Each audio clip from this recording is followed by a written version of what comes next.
So, here with Sandra Glahn, who is, let me get all of this straight, professor at Dallas Theological Seminary, an author of both fiction and nonfiction books. Fiction has been a finalist for the Christy Award, the editor of the award-winning Kindred Spirit. Is it a magazine or a journal? Magazine.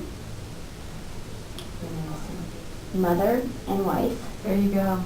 That pretty much covers it. We're going to run out of I time. should say I'm an adjunct professor, so I'm not working full-time at Dallas Seminary, so that allows me time to write and be a student at UTD as well. That's right. Getting your PhD in aesthetics, which just looks like the coolest PhD. It's pretty fun.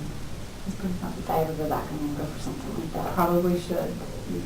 It's like a third history, a third art, and a third philosophy. So it's pretty fun. Yeah. That's everything.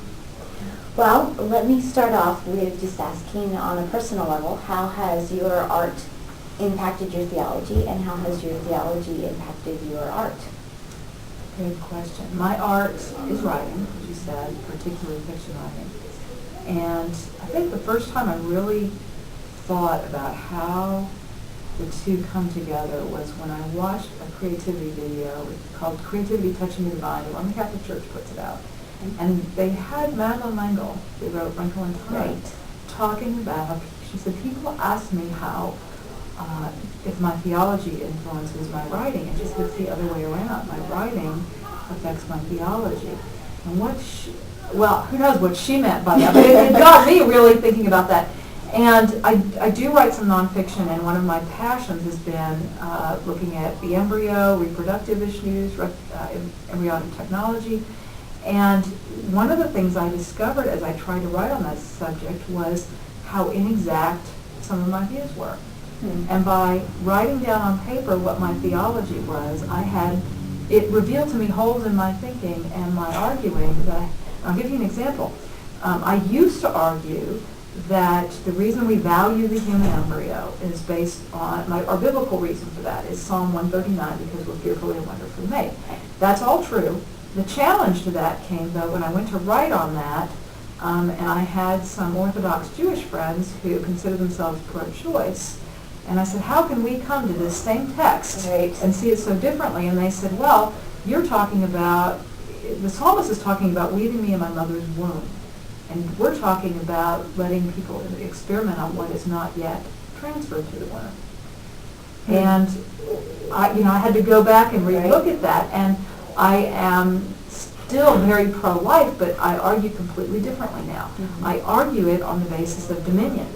If you go back to Genesis 1 and you look at the list of things for which God gave us dominion, plant life and animals and the earth, nothing is said about human life. Because you only see humans taking human life, like capital punishment, for example, in community.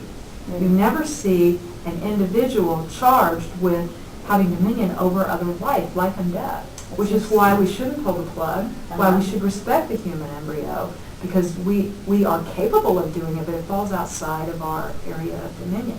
So there is an example of where my art affected my theology, because I had to go back as I'm arguing and see there's a big fat hole in my argument, and I'm actually using the Bible as a proof text, looking for support of what I already believe. And it was a little bit of a crisis for a while, but that just illustrates how the more I write, the more I realize I have to be exact in what I believe, and I have to be clear on what the ramifications are about what I believe. So it's true that my theology affects my writing. For example, the fact that I believe God gave us dominion affects my writing about creation and about environmentalism.